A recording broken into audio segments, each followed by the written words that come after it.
Welcome to Old Time Radio Favorites. Today I'm bringing you the NBC Theater, which was a series that was on in the early 50s and did 1 hour long dramatizations of various classic novels. In this case, Lost Horizon by James Hilton. So it's a special story for a couple reasons. To me personally, it was the movie version of it was my father's favorite movie, but just from a general standpoint, this is where the term Shangri-La comes from. This is from a, if you will, simpler time in the 30s when we didn't have satellites that knew every square inch of the world, and you could actually dream of little pockets in the mountains hidden away for all time. So it's a great story. If you haven't heard it, give it a listen and let us know what you think in the comments. Again, this is Lost Horizon from September 10th, 1950.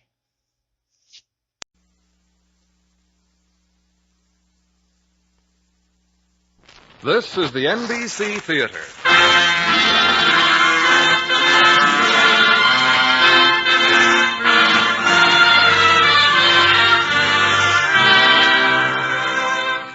From the NBC Theater in Hollywood, an hour-length dramatization of one of James Hilton's best-loved stories. A story with singular significance for today. We bring you Lost Horizon, as adapted for radio by Richard E. Davis of NBC. And at intermission, it will be our particular pleasure to bring you a recorded commentary by the man behind the book, the author of Lost Horizon, Goodbye, Mr. Chips, Random Harvest, and other works that have lent pleasure and meaning to a number of our leisure hours, Mr. James Hilton. Here now, the NBC Theater version of Lost Horizon. Cigars had burned low.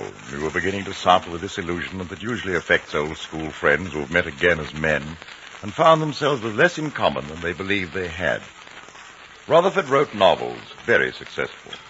Weiland was one of the embassy's secretaries at Berlin, and it was he who had given this little dinner at the Tempelhof Airdrome. It was an exciting place. It afforded a proper setting for the telling of tales which we had picked up since university days. An English pilot in full flying kit strolled past our table and saluted Weiland, who didn't recognize him at first, but when he did so, it introduced him all round and invited him to join us. The pilot was a young fellow called Sanders. Sorry, Sanders, it's not easy identifying people in uniform. They all look alike, you know. Rather, I know that well enough, Weiland. Don't forget, I was in Baskul. What's so special about Baskul? Well, where's the place anyway? Baskul is a town up on the Indian frontier, old man. It was just a little bit of excitement we had at Baskul when I was in the service. An Afghan or an Afridi or somebody flew off with one of our transports. It was a very devil to pay afterwards. Good heavens, but mean an ignorant native pinched one of our ships? Yes, but he couldn't have been very ignorant. The blighter waylaid the pilot, knocked him out, pinched his kit, and climbed into the cockpit without a soul spotting him. Gave all the signals, took off in fine style, and never came back. Well, imagine that. Was the plane ever seen again? Nope. And what's more, neither were the 4 passengers who'd gone aboard, aiming to be evacuated from Baskul to Peshawar owing to the revolution that year. How many passengers were there, Weiland? 4, I believe. 3 men and some woman missionary. And one of the men was the British consul. You don't mean it. It couldn't have been Glory Conway, could it? Why, yes, as a matter of fact. Did you know him? Oh, yes, we all knew Conway. Why didn't you tell us before, Weiland? I suppose that no one who ever knew Glory Conway would be surprised to learn that he had disappeared on the Indian frontier in a kidnapped plane. His right name was Hugh, by the way. Conway, he was a most unusual fellow. He had a keen mind, he spoke a dozen Oriental languages, he won all the prizes in school, then he went off to the war and won the DSC. Still, it was a shock to hear of his going like that. After dinner in his hotel room, Rutherford produced scotch, soda, and a tattered manuscript. He offered me the scotch and soda, and he held on to the manuscript. So I knew I'd have to wait for that until he told me more about Conway. You see, old man, I'd been out in China visiting a friend in Hankow, and returning by the Pekin Express, I got into a conversation with the very charming Mother Superior of a French mission hospital. She told me about an Englishman who'd been brought in with fever. said he was suffering from amnesia. And then she described him to me. I went to have a look in the hospital at Chungkyang. Was it Conway? Yes. I called him by his name, but he didn't respond at first. So I stayed with him until little by little things began coming back to him. Did he tell you what had happened to him? Well, that's just it. Conway couldn't remember the big thing. The experience that had jarred him loose from himself. He couldn't remember it then anyway. Mm-hmm. But he trusted me to make provisions to take him down to Shanghai and thence on to London. Unfortunately, however, our travels together ended when he gave me the slip at Honolulu. Oh, what happened there? Did his mind go blank again? That's just it. The night before we hit Honolulu, it all came back to Conway. The big thing, that is. A most weird and unusual experience. Well, he told you what it was. Yes. And I'm sure you'll agree that it fits Conway very well. The world doesn't see his kind very often anymore. A sort of Elizabethan combination of mental and physical activities. Certainly Conway was born for the magnificent adventure which began that morning on the airstrip at Baskul. Conway said the plane was waiting for him when he arrived. Said the hour must have been somewhere in the neighborhood of 10 o'clock. My memory serves me right. It must have been just about 10 o'clock that morning on the 20th of October when we took off from Baskul for a safe haven in Peshawar. There were 4 of us aboard, in addition to the pilot. Miss Roberta Brinklow of the Eastern Mission, Henry D. Barnard, an American businessman, and my assistant, His Majesty's Vice Consul at Baskul, Captain Charles Mallinson, a rather impetuous youth of 23 or 4, whom I'd learned to like quite a lot during his 6 months with me at Baskul. We'd all introduced ourselves, as people will in special circumstances, and then had settled back for the journey. I was just about to catch 40 winks when Mallinson pulled at my sleeve. I say, Conway, are you awake? Yes, I'm afraid I am. Why? Well, I'm not an Air Force man myself, Conway, but it strikes me that our pilot isn't keeping a straight course. What makes you think that? Well, look down there below us. It's all mountains. I've made this trip a dozen times before, and I don't remember hitting a mountain chain on the regular route to Peshawar. Well, why don't you check with the pilot?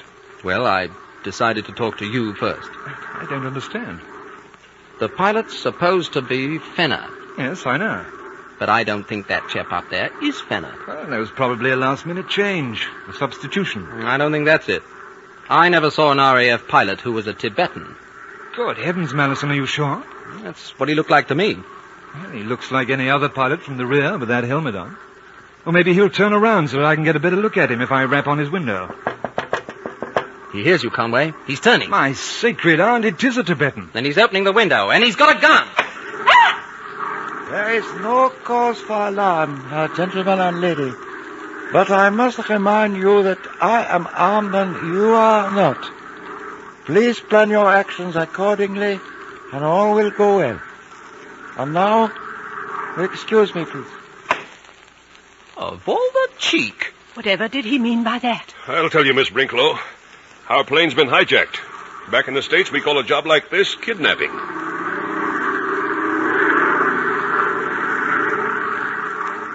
What a bewildering business that trip was.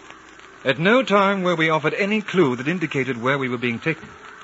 But since we were so obviously in the grip of a power over which we had no control, I refused to speculate. And, as has happened to me throughout my life, my refusal to become outwardly concerned was mistaken for bravery. I'm so glad you're taking everything so calmly and bravely, Mr. Conway. I've never been kidnapped before. Well, neither have I, Miss Brinklow. But I do know that if it is a kidnapping, what they want is the government to pay ransom for us. And the government will, of course. That's right, Miss Brinklow. Since we don't have to pay the money, we've nothing to worry about. We just happen to be on a picnic, that's all. Oh, now, come now, let's not be bitter, Mallinson. Oh, no, let's be happy. Let's sit here and twiddle our thumbs while this maniac carries us heaven knows where. Relax, Mallinson. We don't like this any better than you do. But for my part, I'm going to enjoy life while it lasts. You don't think a little bit of extra danger matters much, do you? Well, it doesn't matter as far as I'm concerned, but it might bother Miss Brinklow. Not at all, gentlemen. We're all in this together, and I've every confidence in you. You ever been in this country, Conway? No, but it's the general frontier, and I remember some information from my government maps. What do you think? Well, it's my impression we're flying up beyond the upper Indus, judging from that range of mountains we seem to be approaching. They're reputed to be the highest mountains in the world. If you're right, Conway, I hope our maniac doesn't try to take us across. It would be pretty fancy flying if he tried that, wouldn't it? Yes, but it's my guess he won't try. If we continue northwest, he'll probably search out one of the passes and take us through. But either way, it'll be, as you say, a pretty fancy thing. Mr. Conway, we must remember that it will also be the will of God. Sounds to me more like lunacy. I think he's going to land. I sure hope this boy knows where he's going. This is no country for an emergency landing. Well, he's probably planning on coming down on a high plateau. You can't tell a thing from here. Too many shadows. Better buckle your belt, Miss Sprinkler. Thank you, Mr. Barnard. I'm quite prepared. Well, this is it. The wheels are down. What was that? Are they shooting at us? No, the tire's exploded. Hold on, people. Here she goes.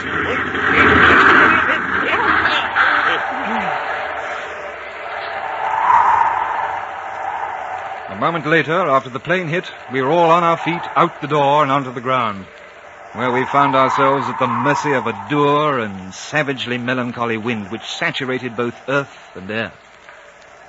None of us was hurt, except for a few bruises here and there, but the pilot didn't share our good fortune. He was mortally hurt in the landing. We carried him, unconscious, out of the cabin of the plane and laid him on the ground. It was obvious that he had no more than a few minutes of life remaining. But before he expired, he gained consciousness for a brief moment.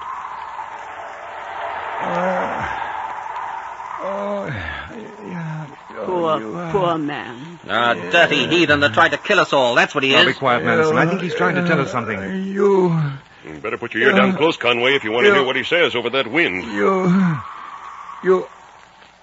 You understand? Yes, we understand. We go where? You go to monastery. Understand? For food. Shelter. Yes. We go to monastery. Where is monastery? Close near in a valley. You find Shangri-La. Shangri-La. Shangri-La? Monastery of Shangri-La. How near? Which direction? It's no use, Conway. He's gone. Yes, I'm afraid you're right, Barnett. It's amazing he lived as long as he did. What was he saying, Mr. Conway? Well, he seemed to be saying that we should go to a monastery for food and shelter. Shangri-La, he called it. You ever hear of a place like that, Conway? No, but I have heard of Tibetan monasteries in lonely places. I'm not sure what the name means, Shangri-La. But La is the Tibetan word for mountain pass. It would seem that he meant for us to look for the monastery. Well, he said it was near here. Look here, Conway. This heathen fellow's recommendation seems to me all the more reason why we should avoid the monastery. All right. But if we don't look for Shangri-La, or whatever it is, where shall we go? I'm with you there, Conway. You got any better ideas, Mallinson?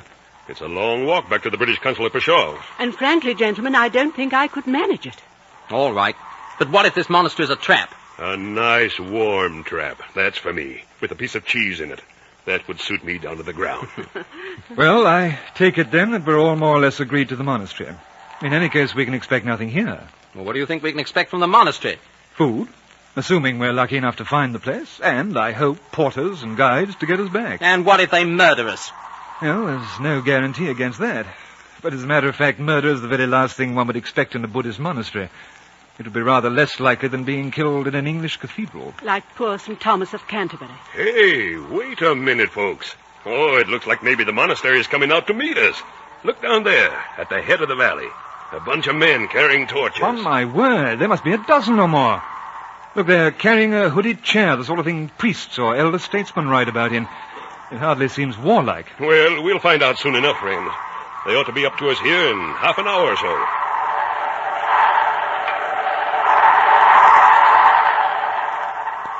It occurred to me that indeed this must be Providence that caused the native party to be passing so close by in that remote section of the world.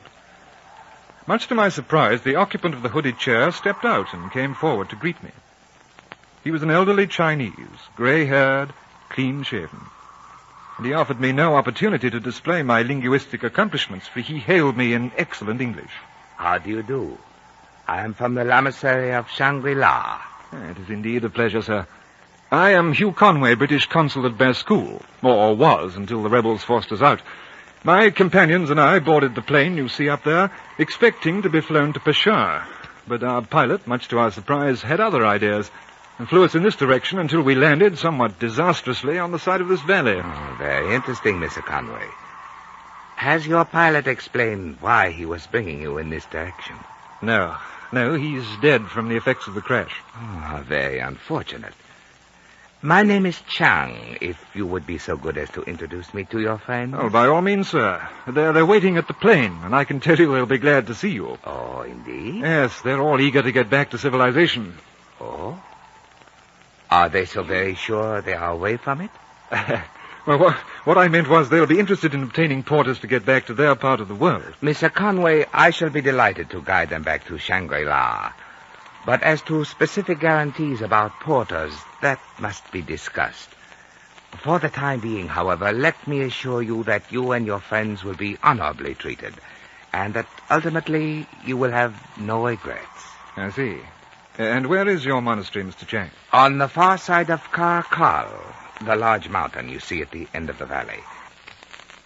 The trip is not a far one, but it is very dangerous without guides, and rather difficult physically as well. I am forced to ride in this chair. I must take care of myself. It is one of the rules of Shangri-La.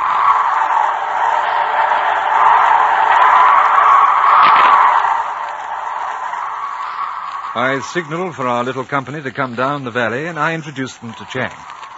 And then we started out for Shangri-La, following for several hours a tortuous pass through the mountains, sometimes hardly more than 2 feet wide. The porters handled Chang and his chair with amazing nonchalance, while at one point it was necessary to rope our people together. But presently the ground leveled, and we stepped out into clear, sunny air. Ahead, and only a short distance away, lay the lamasery of Shangri-La. The howling wind disappeared, and in its place a gentle zephyr carried to our ears the tinkling of oriental chimes. It was, indeed, a strange and incredible sight. A group of colored pavilions clinging to the mountainside with the chance delicacy of flower petals impaled upon a crag, superb and exquisite. The floor of the valley below the mountain was hazily distant and welcomed the eye with greenness. Completely encircled and protected by immense mountains, it induced in me a momentary feeling, a deep sensation, half mystical, half visual, of having reached at last some place that was an end, a finality. While the other members of our party seemed to experience a similar ecstasy when they were informed that warm baths were waiting, as were clean clothes and hot food. Mr. Chang was our host. You seem a very fortunate community, Mr. Chang, and most hospitable to strangers. I don't imagine, though, that you receive them often. Seldom indeed. It is not a traveled part of the world. You put the matter mildly. It looked to me as I came the most isolated spot I've ever set eyes upon. A separate culture might flourish here without contamination from the outside world. Contamination, would you say, Mr. Conway? Well, I use the word in reference to dance bands, cinemas, electric signs, and so on. Your plumbing is quite rightly as modern as you can get it. The only certain boon to my mind that the East can take from the West. You know, I often think that the Romans were fortunate. Their civilization reached as far as hot baths without touching the fatal knowledge of machinery. A very interesting observation, Mr. Conway. Please, Mr. Chang, will you tell us about the monastery, or as you call it, lamasery? It will give me the greatest pleasure, madam, so far as I am able. What exactly do you wish to know? First of all, how many are there of you here? And what nationality do you belong to? Those of us in full lamahood number about 50. And there are a few others, like myself, who have not yet attained to complete initiation. We shall do so in due course, it is to be hoped. Till then we are half-lamas, postulants, you might say. I see. As for our racial origins, there are representatives of a great many nations among us, though it is perhaps natural that Tibetans and Chinese make up the majority. So then it's really more a native lamasery then? And I suppose your head is Tibetan or Chinese? No. Oh, are there any English? Yes, several. Dear me, that seems very remarkable. And now tell me, what do the lamas do? They devote themselves, madam, to contemplation of wisdom. But that isn't doing anything. Then, madam, they do nothing. I thought as much. What do the lamas believe in? I'd imagine that's rather a big question, Miss Brinklow. Yes. Of course, I believe in the true religion. But I'm broad-minded enough to admit that other people, foreigners, I mean, are quite often sincere in their views. And naturally, in a monastery, I wouldn't expect to be agreed with. But why not, madam? Must we hold that because one religion is true, all others are bound to be false? Well, of course, that's rather obvious, isn't it? Really now, I think we'd better not argue religion. But I must say that Miss Brinklow shares my curiosity about the motives of this unique establishment. If I were to put it in a very few words, my dear sir, I should say that our prevalent belief is moderation. We should inculcate the virtue of avoiding excesses of all kinds, even including, if you will pardon the paradox, excess of virtue itself. Mr. Chang, you'll excuse me if I interrupt. Of course, Captain Mallinson. What is it? Well, all this talk is very interesting, but I really think we should discuss our plans for getting away from here. We want to return to India as soon as possible. Now, how many porters can you supply us with? Unfortunately, Captain Mallinson, I am not the proper person to approach. But in any case, I hardly think the matter of porters could be arranged immediately. What do you mean by that, Chang? The valley people do not care for porter service, Mr. Barnard. But wouldn't your valley people like to pick up a little extra cash by carrying us to the outside? We'll pay, you know. I'm afraid money is not the point in question, Mr. Barnard. I fear we have no men available who would be willing to accompany you so far from their homes. That's not easy to believe, Chang. If your people won't go outside, how do you get the things you need here? Yeah, how about that, Chang? The bathtub I used was made in Akron, Ohio. Don't tell me the manufacturer delivered that COD. As you suggest, gentlemen, from time to time we do obtain certain things from the outside. By what methods and with what facilities, I am not at liberty to discuss at this time. The point of importance is that such a consignment is expected to arrive shortly by means of outside porters. Good. Can we hire these outside porters to carry us back to India? It is a possibility. But when do they get here?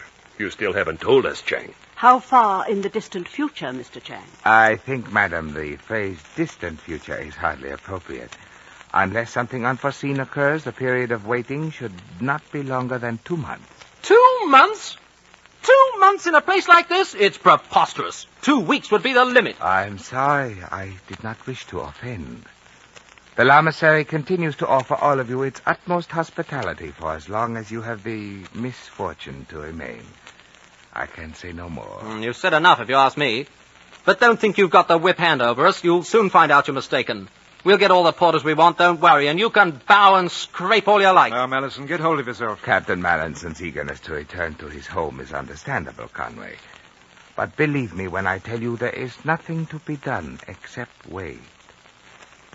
And now, if you will excuse me, I must see to the preparation of your chambers. Good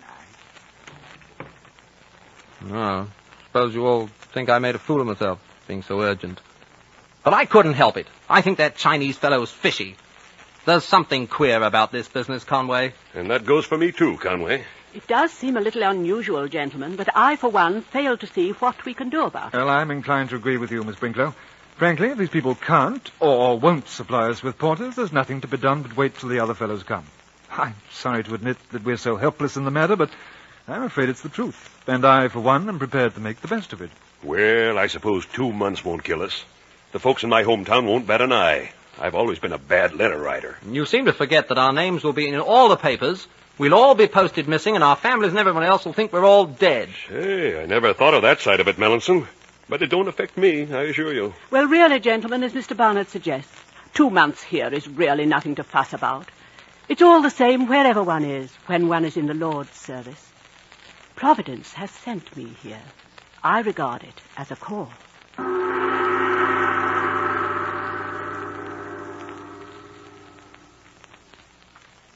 I, for one, was not prepared to accept Providence as the complete explanation for Shangri-La. Mr. Chang had told a handsome story, but it held a large flaw. And so that night, before I retired, I sought out our benefactor in hopes of finding out something more about our fate. Good evening, Mr. Conway. I rather hoped I would be seeing you. Oh, it's good to see you, sir. I hope you can understand Captain Mellison's feelings this evening. Entirely, Mr. Conway. Well, that's very good of you. For my own part, I hope to find a minimum stay here quite interesting. But let me hasten to add, Mr. Chang, my patience has not dulled my curiosity about the porters. They will come, Mr. Conway, as I told you, from the outside. And the men inside? As I explained, our valley people do not wish to go outside. They do not like the long and arduous trip. But they can be prevailed upon to do so, though. Or else why and where were they escorting you this morning? Oh. Well, that was quite a different matter. In what way? Weren't you setting out on a journey when I and my friends chanced to come across you? I regret I cannot answer that. I see. You must have known of our arrival beforehand. And the interesting question is, how? You are clever, Conway, but not entirely correct. For that reason, I counsel you not to worry your friends about these abstract discussions. You are in no danger.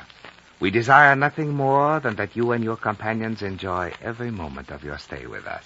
Very well, then, Mr. Chang. I will not disturb my companions. In a personal sense, I can't say I shall mind a great deal. It's a new and interesting experience, and in any case, we need some rest. If you are fatigued, Mr. Conway, there are not many better places in the world than our mountain valley of Shangri-La. You have made a wise decision. Just about the only one I could make under the circumstances.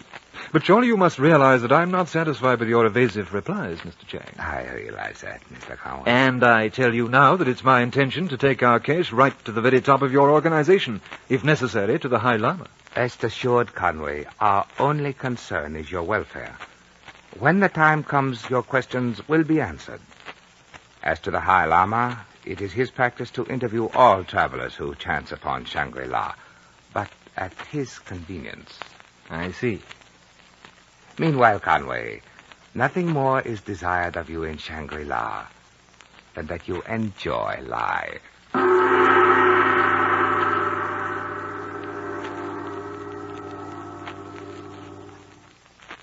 Chang was true to his word.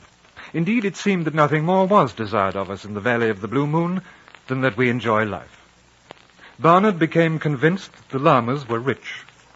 Miss Brinklow set about to learn Tibetan and claimed to have discovered abundant evidence that the natives were immoral. And Mallinson had become intrigued by a Manchu girl who played Mozart, of all things. Her name was Lo Chen, and she spoke no English, which didn't help Mallinson's case, or so it seemed. I alone submitted to a rich and growing enchantment as the elegance and taste and harmony of Shangri-La revealed itself. And then one evening, Chang came to my room. He was quite excited for Chang. Conway, I am proud to be the bearer of important news. The High Lama wishes to see you immediately. I shall be honored and delighted to meet the gentleman. When is the appointment? Now. I have been sent to bring you to him. Very well, Chang. Lead the way. I'd like to meet your High Lama.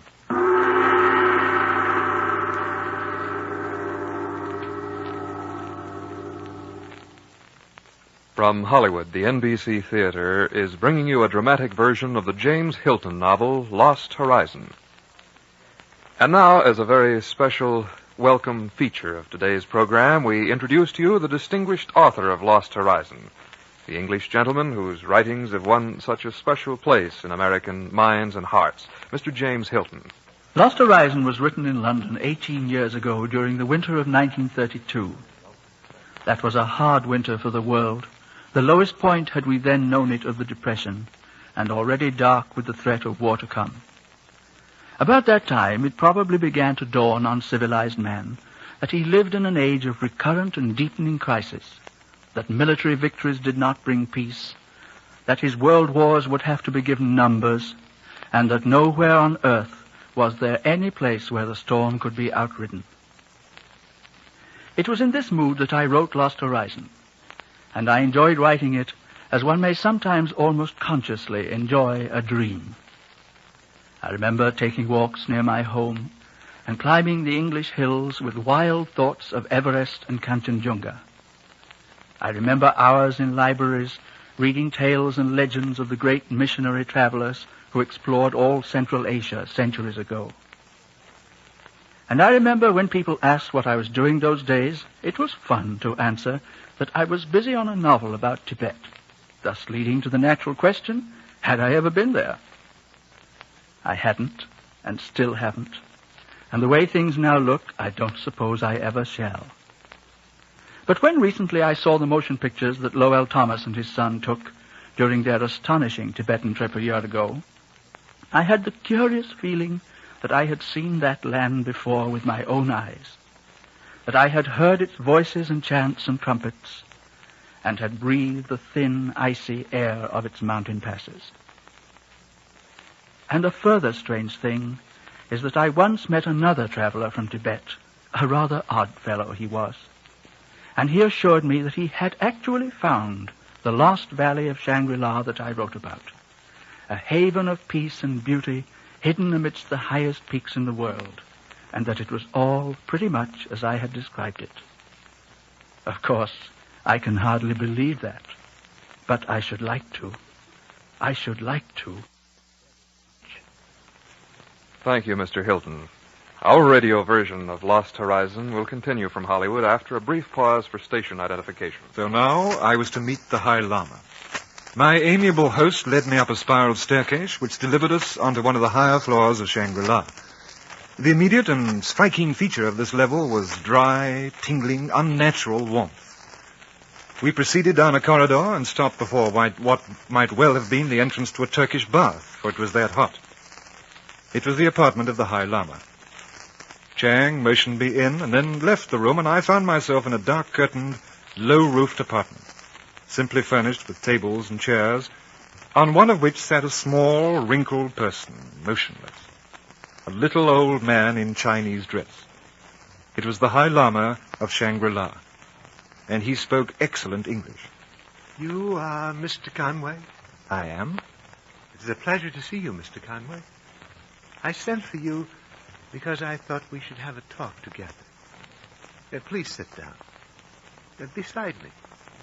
Have no fear. I'm an old man and can do no one any harm. I feel it is a signal honor to be received by you. I thank you, my dear Conway.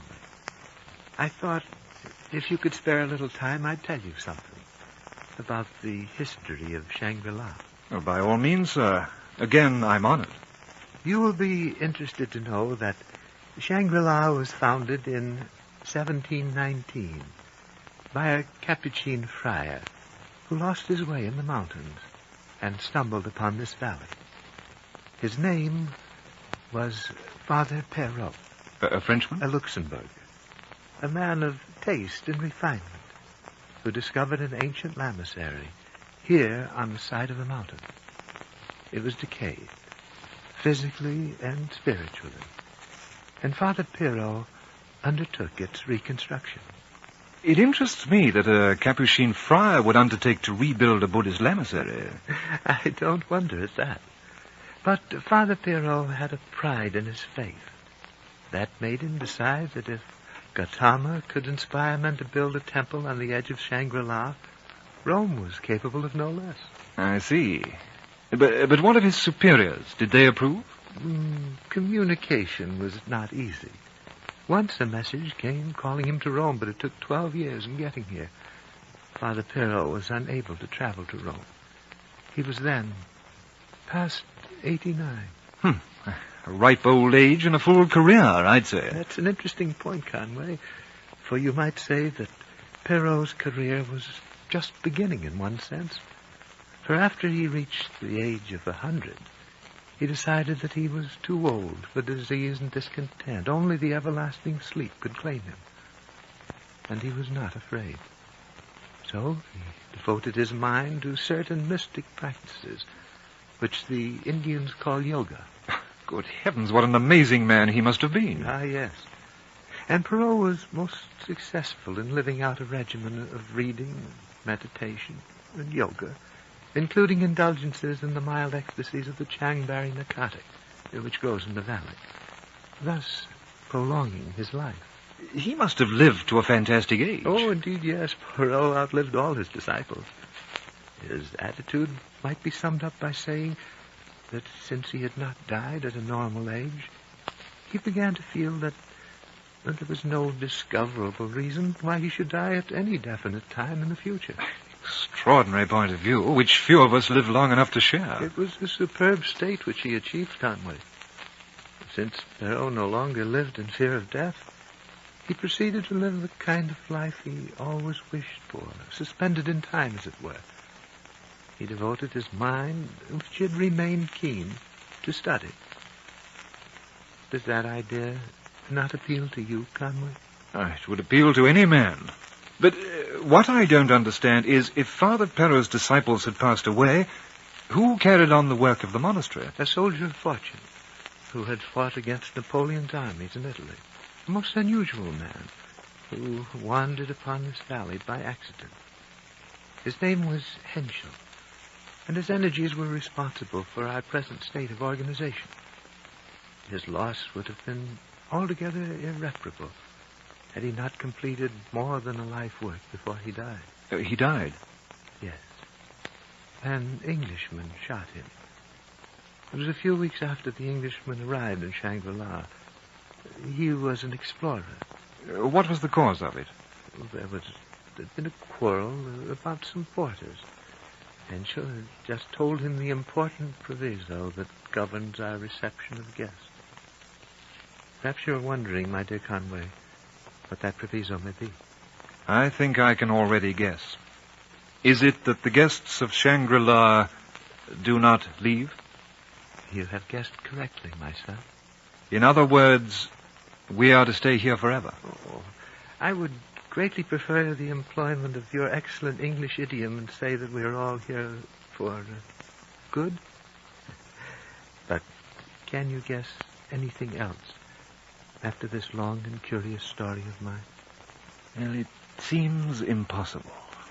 And yet I can't help thinking of it. It's astonishing and extraordinary and quite incredible, and yet not absolutely beyond my powers of belief. What is, my son? That you are still alive, Father Perrault.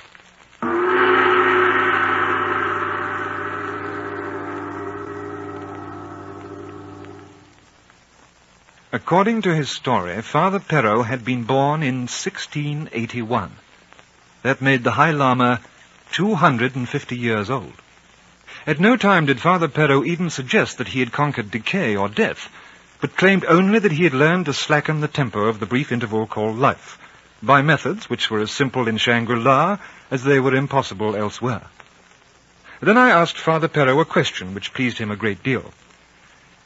Tell me, Father, what is the reason behind all this? Or is there a reason? But of course, my son.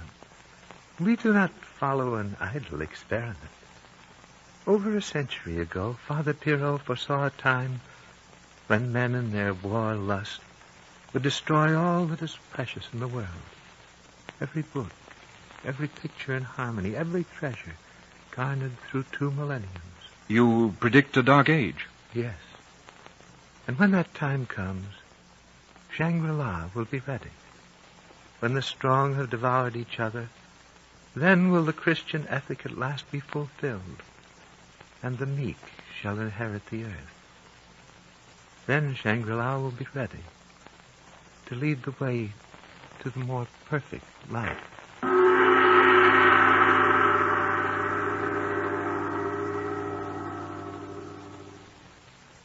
When I emerged from my interview with the Lama, Chang was waiting for me, and while he led me back to my apartment, we talked. Well, Conway, does the prospect intrigue you?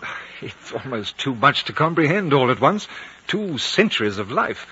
How does one adjust to the idea? We provide for that.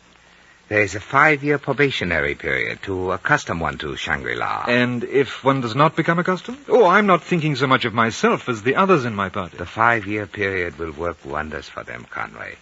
And after that, they will be intrigued by the process of retarding age. In 5 years, I'll be 42. Now, how long do you think I'll remain that way? Retarding, if successful, should keep you at 40 for the next half-century. Well, that's not a bad time to remain stationary, is it? But tell me about yourself. Did you adjust easily? Oh, yes. I came here in 1855 when I was a soldier of 22. Then you're 97 now? Yes. And how long do you expect to carry on? I have prospects of perhaps another century or more. I see. And suppose you were to leave the valley now, what would happen? Death, if I remained away for more than a very few days. The atmosphere, then, is essential. There's only one valley of the Blue Moon, and those who expect to find another are asking too much of nature. Another question. What about those who do not adjust easily? What becomes of them? Those who leave the valley are permitted to go, but usually they return. Those who attempt to cross the mountains have died in every case. Nature is too much for them. And the unhappy ones who stay? They learn happiness. The little Chinese girl who plays Mozart was one who was, shall we say, a little more than averagely reluctant. I see. What were the circumstances of her coming here? Let me see. She was on her way to her wedding when her party became lost in the mountains. She was the first bride-to-be we ever had. And when was this, Mr. Chang? 1884. She was just 18. Then Lo Chen is now... To quote an American phrase, Lo Chen is pushing 70. All right, here we are at your apartment. Enough talk for tonight, can't we? We've plenty of time for that, eh? Yes, we've plenty of time.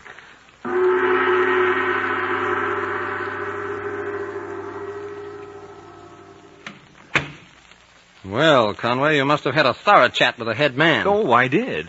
I'll tell you all about it one of these days, but we've plenty of time. I'd like to meet that old boy. I suppose he's one of Shangri-La's mysteries they aren't ready to unravel just yet. But I don't care. I unraveled my own little mystery tonight. Oh, really? Which one was that? Well, first, what do you know about Barnard? I mean, who he is and so on. Well, not much more than you do. I understand he came from Persia and was supposed to have been an oil prospector. Ever see his passport? Well, I suppose so. Why? What are you getting at? Barnard is traveling on a forged passport. He isn't Barnard at all. How do you know that? He dropped his wallet today, and Chang picked it up and handed it to me by mistake. Some press clippings fell out and gave the whole story away. Barnard is really Chalmers Bryant. Good heavens. So we have an international financier in our midst. More like an international crook. He's wanted back in the States for $100 million investment collapse. Oh, dear me, no wonder he was so cheerful about the flight and his stay here. He doesn't want to go back. Well, I can't say that I blame him. Well, now the question is, what are you going to do with him? Well, you're not suggesting I put him under arrest? Well, he's a thief. And you're the British consul. Yes, but for the time being, I think I can claim to be off duty. Well, all right. That's the way you want it. That's the way I want it. Not for his sake, but for ours. Well, don't say I didn't warn you, old man. By the way, what's the hour? About 10:30, I guess. Why, are you planning to catch a train? Well, no, hardly that. I've got a date with the girl who plays piano. Lo Chen? Yes. She's sweet, isn't she, Conway? Yes, terribly sweet. By the way, what do you two talk about? I mean, she doesn't speak English, and you don't speak Chinese. Oh, I look at her, and she looks at me. We sort of get the idea across. How old do you think she is, Conway? I really couldn't say. Why don't you ask her?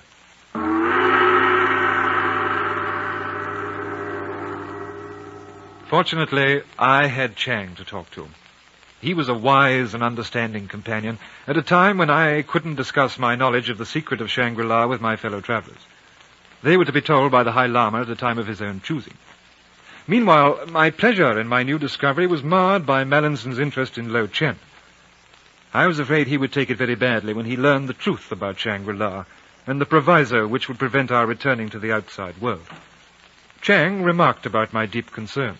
You are troubled, Conway. Yes, about Mallinson and Lo Chen. You are afraid they are in love, is that it? I'm afraid of what their love can lead to when he finds out. Do not concern yourself.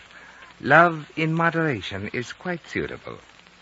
And besides, Lo Chen will not respond with any degree of passion. That is more than you could expect. I speak with some authority, for I was in love with her myself when I was much younger. Oh, were you indeed? Did she respond then? Only by the most charming appreciation of the compliment I paid her, and by a friendship which has grown more precious with the years. In other words, she didn't respond. If you prefer it so. It has always been her way to spare her lovers the moment of satiety that goes with all absolute attainment. Dear me, that's all very well in your case, but what about the attitude of a hot-blooded young fellow like Mallinson? My dear Conway, Lo Chen is expert in soothing the sorrowful exile. She calms desire to a murmur. Hers is a delicate and lasting accomplishment. And one, I assume, which she has much skill in performing. Oh, decidedly. In that sense, then, you could regard her as a part of the training equipment of the establishment. You could regard her as that, if you wished. But it would be more graceful and just as true to liken her to the rainbow reflected in a glass bowl, or to the dewdrops on the blossom of the fruit tree. Yes, I entirely agree with you, Chang. That would be much more graceful.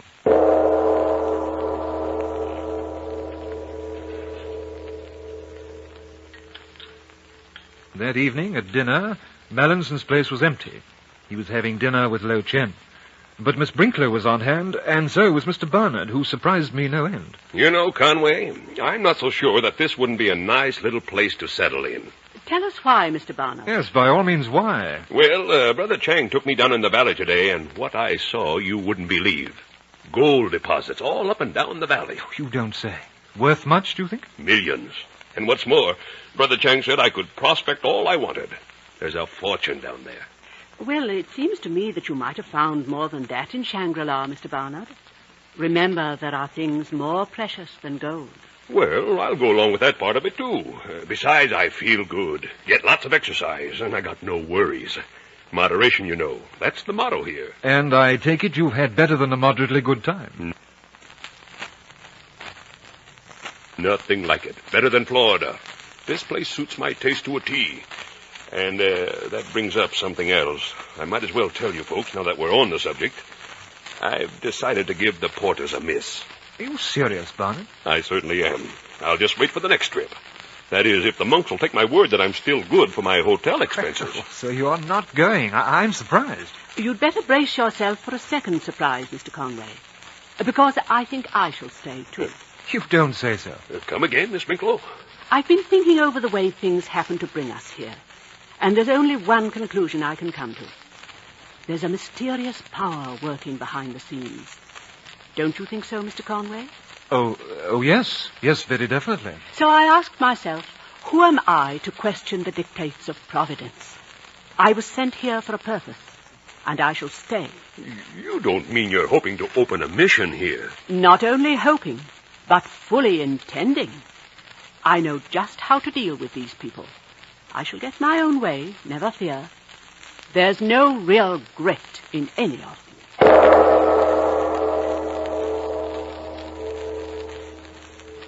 Later that evening, I was again called to the apartment of the High Lama, and I was happy to inform him of the decisions made by my two friends. What you tell me is good, Conway. We have done our best to make both of them feel at home. Miss Brinklow wishes to convert us, and Mr. Barnard would also like to convert us into a limited liability company. Harmless projects. They will pass the time quite pleasantly for them. But our young friend Mallinson, to whom neither gold nor religion can offer solace, how about him? I don't know. He's going to be a problem. I'm afraid he's going to be your problem. Why mine, sir? Because, my son, I am going to die.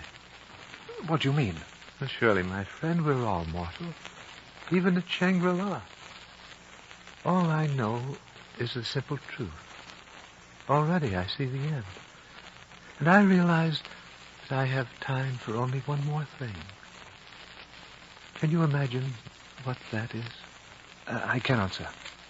My son, you are not ripe in years, but I perceive that your wisdom has the ripeness of age. Surely some unusual thing has happened to you. I've never met your like before. Oh, there's not much mystery about it. That part of me which seemed so old to you was worn out by intense and premature experience in the war. I belong to the classification 1914-1918. Oh, you were unhappy about the war? No, not particularly so. I was excited and suicidal and scared and reckless and sometimes in a tearing rage, like a few million others, in fact. I got mad drunk and killed and lectured in grand style. It was the self-abuse of all one's emotions, and one came through it, if one did at all, with a sense of almighty boredom and fretfulness.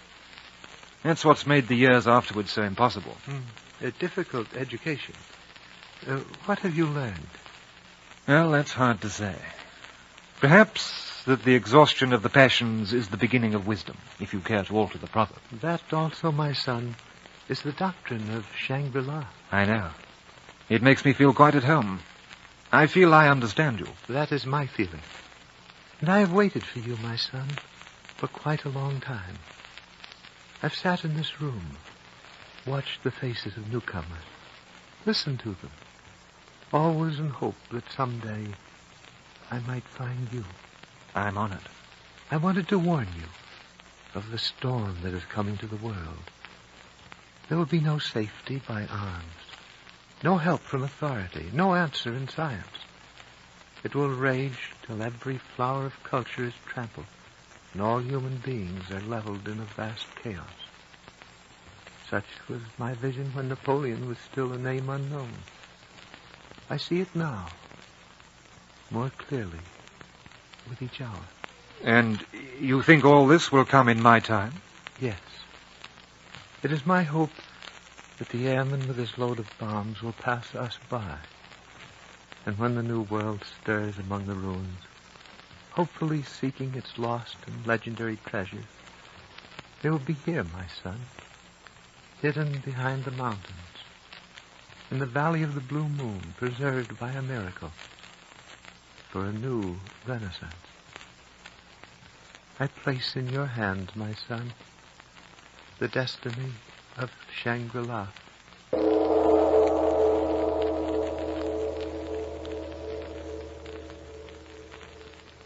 The glow faded from the High Lama's face, and there was nothing left but a mask, dark-shadowed and crumbling, like old wood.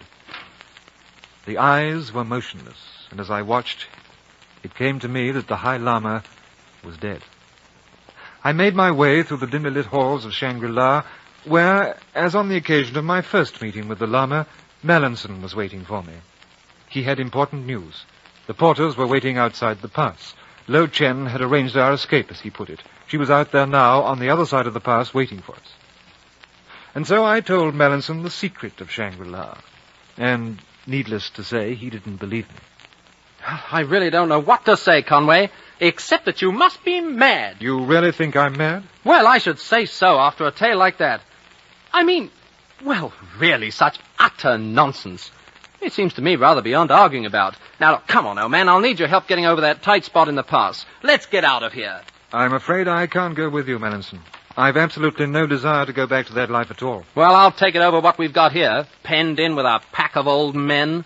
Even if you said what you said were true, I'd still want to get out. Mallinson, won't you think it over? I thought it over while you were spinning that wild tale of yours. I want no part of your Shangri-La. They warned me about you at Baskul, and I thought they were wrong. But now I can see they weren't. What did they warn you of? They said you'd been blown up in the war. And you've been a bit odd at times ever since. Well, I'm sorry, Conway. I shouldn't have said that. Oh, that's all right. It's probably true. But it doesn't alter my decision to stay. And Lo Chen should stay with me. What? Stay here and waste her life with a bunch of old men? Lo Chen is not young. I thought you'd say that. She looks about 17, but I suppose you'll tell me she's really a well-preserved 90. Mallinson, she came here in 1884. She's as old as your grandmother. Conway, you're raving. You don't believe me? No, and why should I? Have you ever talked to Lo Chen about her history? No, as a matter of fact, I haven't. Conway, you know nothing about this place except what you've been told. You'd hesitate to believe all this guff in an English monastery? Why believe everything just because you're in Tibet? Well, I suppose we're all inclined to believe those things we find most attractive. And this stuff about the future war. I'd rather face up to it than bury myself here. Oh, Mallinson, you've a superb knack of misunderstanding me. We can discuss that in London, Conway. You can spend the rest of your life meditating about it, but not here. Not in this nest of old men waiting about like spiders in a web. Now you've got to act, Conway. There's no time to lose. Are you coming with me? Are you coming with me, Conway? What Mallinson was saying struck me with a great force. For that moment, he had shattered my dream of Shangri-La. I saw it in a different light. For the first time since the war, I had found something to believe in. But now, I wasn't certain anymore. Come on, Conway, for the last time, man. Come on! Mallinson, listen to me. Are you in love with Lo Chen? Really in love? Well, I know it's absurd, but I can't help my feelings. I'm in love with Lo Chen. All right, then.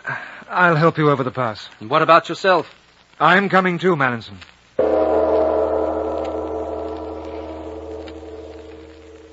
It was surprisingly simple to leave Shangri-La. We just walked away. For Mallinson, it was an escape. For me, departure. Now I was a wanderer between two worlds and must forever wander. But for that present in a deepening inward void, all I felt was that I must help Mallinson and Lo Chen. I was doomed, like millions of others, to flee from wisdom and be a hero. And on that sad note, I bring my story to an end. Good heavens, Rutherford, what a spot for Conway to end his story. You say the morning after he told you this, he disappeared? That's right. The night before our liner pulled into Honolulu, his memory began to come back to him. He told me the whole story, just as you've had it. Ever think of looking for Shangri-La? Oh, yes. Altogether, I must have done some thousands of miles. Basque, Bangkok, Chungkiang. I visited them all, and somewhere inside the area between them, the mystery lies. Then there are very few facts. Too few, I'm sorry to say. 15 months ago, Conway left Basque on the 20th of May, and wasn't seen again until he arrived all battered at the mission hospital at Chungkiang in October, some 5 months later. That's curious. Yeah. And the last we know of his trip into the Northwest is that he left Bangkok on the 3rd of February of this year. All the rest is probability, possibility, guesswork, myth, legend, whatever you like to call it. I see. But what about the plane? Never turn up any wreckage or anything? Not a trace. And the government people at Baskul and Peshawar, well, they don't like to talk about it. Well, tell me about Mallinson. Did you try to find out what happened to him, the Chinese girl? My dear fellow, of course I did. We'll never know, of course, but it's my guess that Mallinson never got out of Tibet alive after meeting the girl on the other side of the pass. But is there any record of how Conway reached the mission hospital at Chungkiang? What did the nuns have to say? They couldn't exactly remember how Conway came in. But as I was about to give up my cross-examination, one of the nuns remarked, quite casually, that she thought the doctor had said that Conway had been brought in by a woman. Mallison's girl? Was it Lo Chen? No, just a moment. First, I had to track down the Chinese doctor. Well, what did he say? Did he remember? Oh, yes. He remembered that Conway had been brought in by a Chinese woman. Did the doctor fellow remember anything about her? No, nothing. Except that she'd been ill of the fever herself and had died almost immediately. Well, so much for that. Except for one little thing. A question. And I dare say you can guess what it was. I said to him, about this Chinese woman, was she young? And what was his answer? Oh, no, he said. She was not young. She was old. Most old of anyone I have ever seen.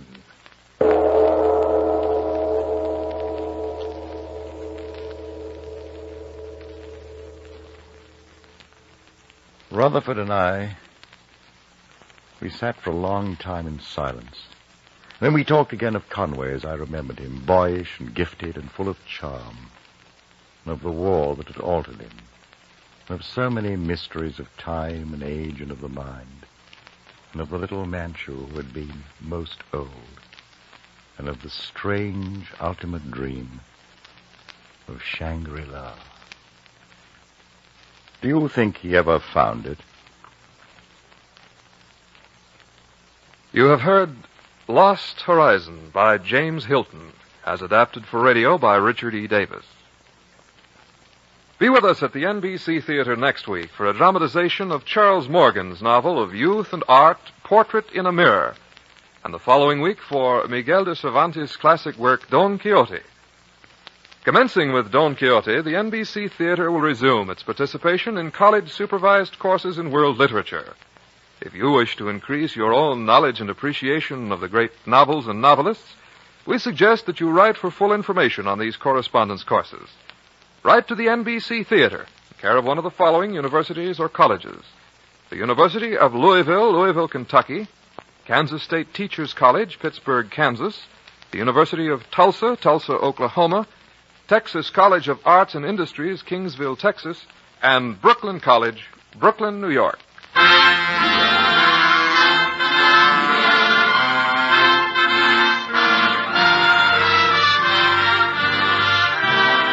Our intermission commentator was James Hilton, whose commentary was recorded.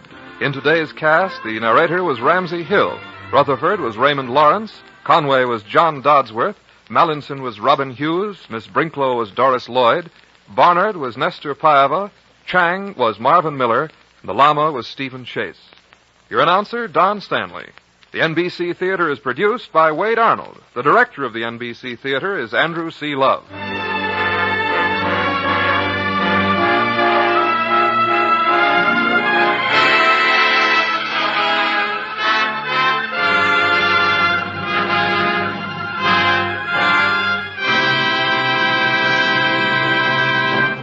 This program came to you from Hollywood. 3 chimes mean good times on NBC. Today marks the return of Theater Guild on the Air to NBC. A sparkling array of the nation's top stars have been signed to appear on Theater Guild this year, and today's return brings Rosalind Russell and Charles Lawton to the Theater Guild stage in Edward, My Son. Today, hear Theater Guild on NBC. This is the National Broadcasting Company.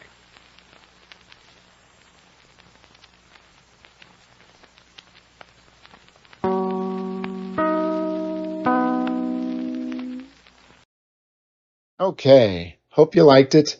If you did, please don't forget to subscribe and leave any requests or comments in the comments section.